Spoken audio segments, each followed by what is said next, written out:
Hello everyone. So I thought I would just come on and talk a little bit about what types of collage you can actually do. I'm doing a mixed media piece here, which I will turn into a design afterwards. But I thought I would come on and show you what types of collage you can do. Two types I'm going to cover today. And I'm doing it with decorative paper. So one is cutting out your pieces, and I will show you how to do this. First, I'm working on a design that is based loosely around William Morris, and I've got some oil pastels and some watercolors and inks, and I will be adding some acrylic paint to this, but I just thought I'd show you some collage because I'm actually very big into collage in different aspects and different ways. So this is, I've been working on doing this flower shape. You will need a pencil, you will need some tracing paper, and whatever picture or design I've been working with, doing some rubbings on just using actually printer paper. So you want thin paper, so even a light lining paper would do as well. So this is just printer paper, and I've just taken a rubbing using oil pastels. I also have some ink splattered paper here that I did some time ago. So just by taking, so the first thing you are doing is you are taking your design, decide what part you want. I'm going to do this whole thing in paper mache, I think. So I'm just going to put that, don't worry about these two. You need a pair of scissors, and I'm going to take the tracing, and I'm just taking the area itself that is, and I'm allowing for the other areas that I don't want to put tracing over, though I may think about that a little bit in a moment. But there's another bit coming through there which will be probably acrylic paint. So that is my shape there. I'm just going to then cut that out. So if you can see, cut it out, and you've got your shape there. Put that aside, and by cutting this out, that is the exact shape of that space that I am doing it for. Just going to chop out this bit as well, because that's part of the design, but not, I don't want it in collage. So once I've got that shape there, I'm now going to put it this way up on the paper. If I do it the other way up, I could do it like that on the paper, but I often make a mistake. So I'm just going to put it as is, and I'm quite sort of aware of what else I do on this, so I'm being quite cost effective, and I'm then drawing around that shape, and then I will cut it out and stick it on. So it's all a matter of, I mean, this is fiddly doing this, I will say. It is fiddly doing this. And sometimes I am not as precise as this at all.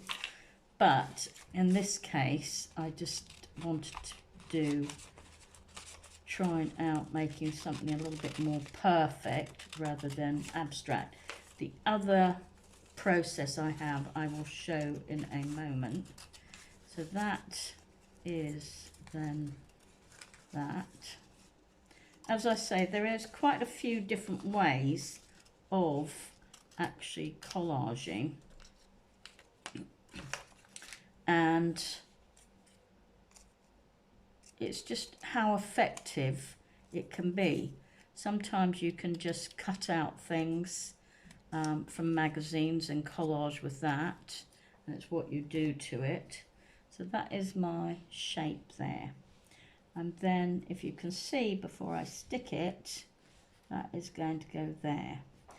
Now I've got some very sticky glue that's not playing ball, but we'll glue this down. You can either glue the actual paper you've just cut, or you can glue literally round. This glue wants to be sticky, but it's coming off, so I will just do this, and that is a little bit there. Okay, it's sticky enough. Funny glue, don't know what's going wrong with it, but is it sticky? Yeah, sticky there. So and then we stick that down into that space there.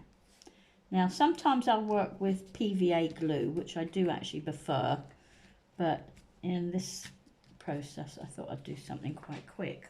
So I've got that one there, and then if I want to do another bit, I'm probably going to put one there, and I may look at doing one down here and then using this other paper.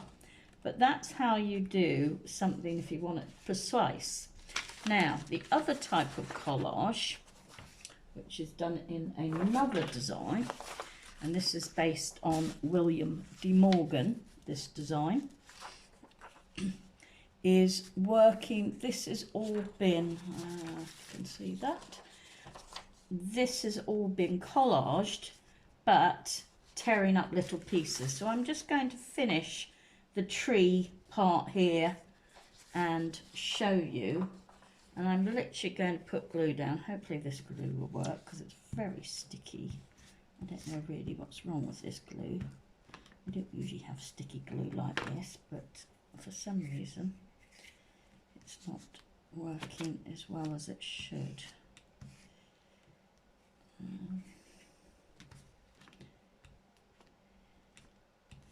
You know what? I'm going to go and find another glue. So I'm just going to put this on pause for a moment.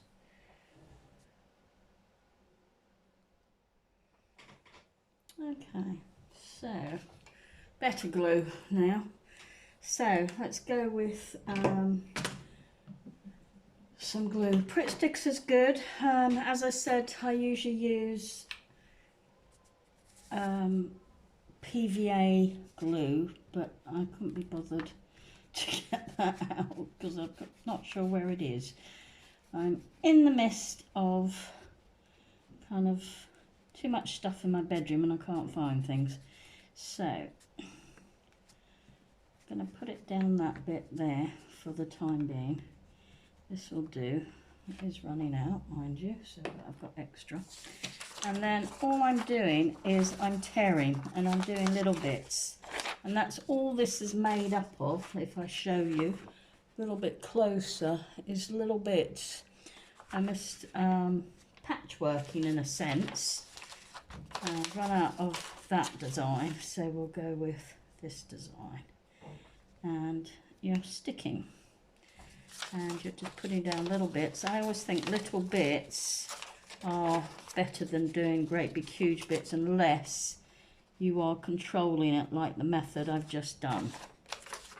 So I'm just, again, this is done with rubbing, done as a rubbing the design onto it, and I've just used different things around the home or outside, gone out and rubbed walls or tree bark or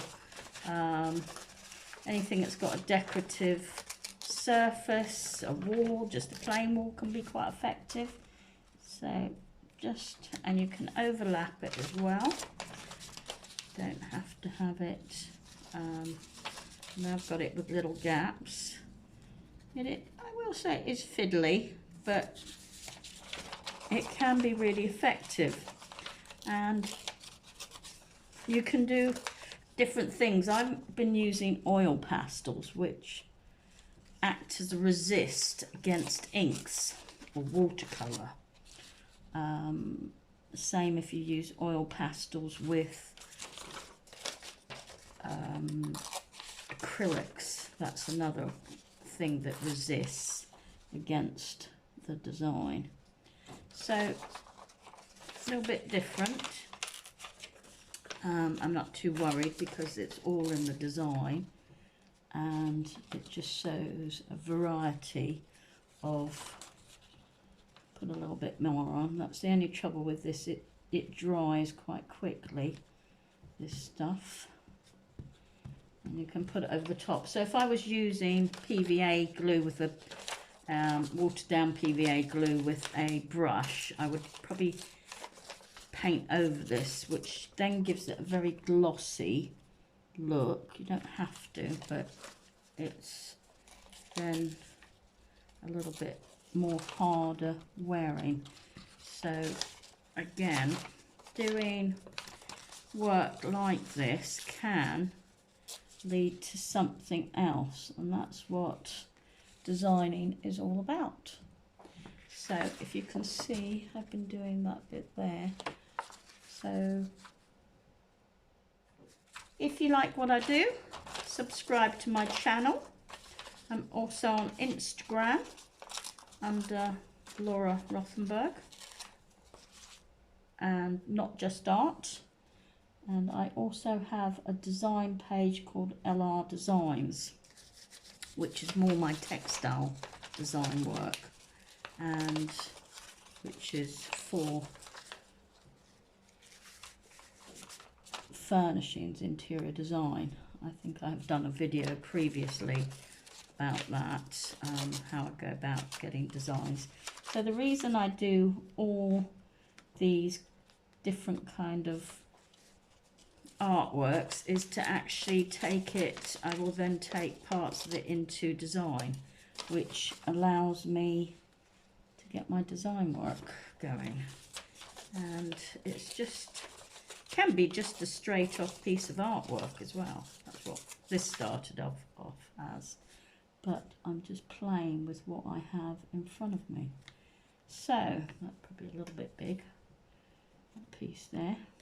I'll do a bit more. So again, just,